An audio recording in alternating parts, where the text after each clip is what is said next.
Manipur burning. What is happening and why?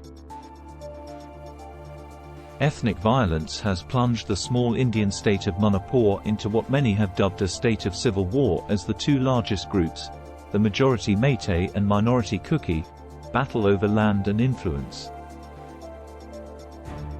The hilly northeast Indian state sits east of Bangladesh and borders Myanmar.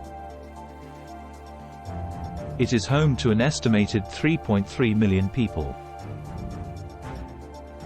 More than half are Meiteis, while around 43% are Kukis and Nagas, the predominant minority tribes.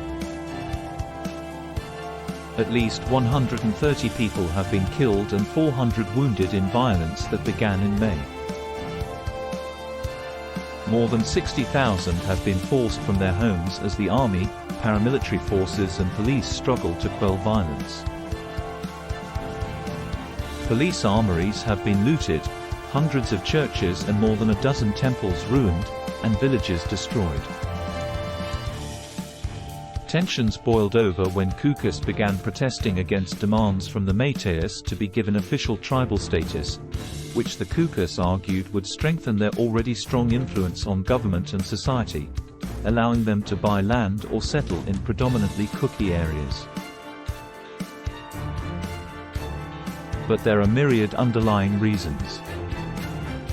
The Kukis say a war on drugs waged by the Meitei-led government is a screen to uproot their communities. Illegal migration from Myanmar has heightened tensions. There is pressure on land use from a growing population, and unemployment has pushed youth towards the various militias.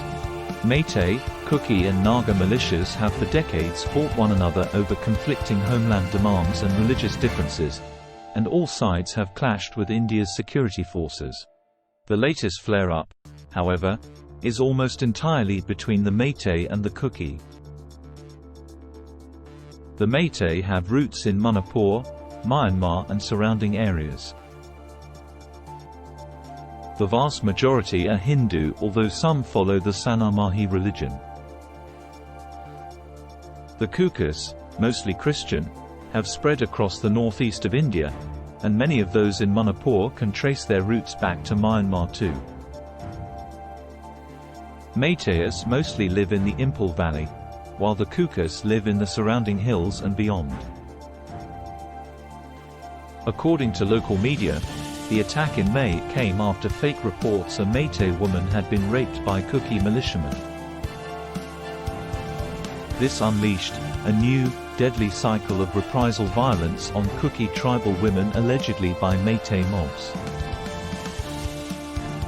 An armed rebellion broke out against Indian rule in the late 1970s by Manipuri rebels who said the region had been largely neglected by New Delhi, with daily armed attacks on government facilities.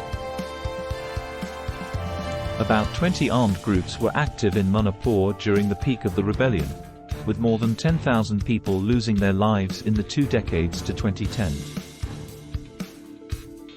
But the state had been relatively calm since the last major rebel attack in 2015, when an ambush on a military convoy killed about 20 soldiers. Modi was criticized by opponents for not speaking about the conflict for more than 2 months after clashes began. Human Rights Watch has accused state authorities in Manipur, led by Modi's Bharatiya Janata Party, BJP, of facilitating the conflict with divisive policies that promote Hindu majoritarianism. India's parliament is debating a no-confidence motion against Modi this week over his government's failure to rein in the conflict, a vote he is expected to easily survive. Conclusion: ethnic violence has ravaged Manipur, India, sparking what many call a civil war between the Meitei majority and the Kuki minority. The conflict, rooted in land and influence disputes, has claimed over 130 lives and displaced thousands.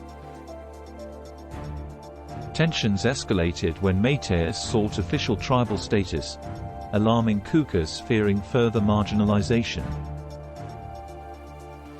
Factors like a drug war, illegal migration, and unemployment exacerbate the situation. Unlike past conflicts, this one is solely based on ethnicity. The Meiteis, mostly Hindu, and Kukis, mainly Christian, have historical ties to Manipur and Myanmar. Violence erupted following false reports of rape, leading to reprisal attacks. Despite a history of rebellion against Indian rule, Manipur had been relatively calm until recent clashes. Prime Minister Modi faced criticism for his delayed response, with accusations of divisive policies fueling the conflict.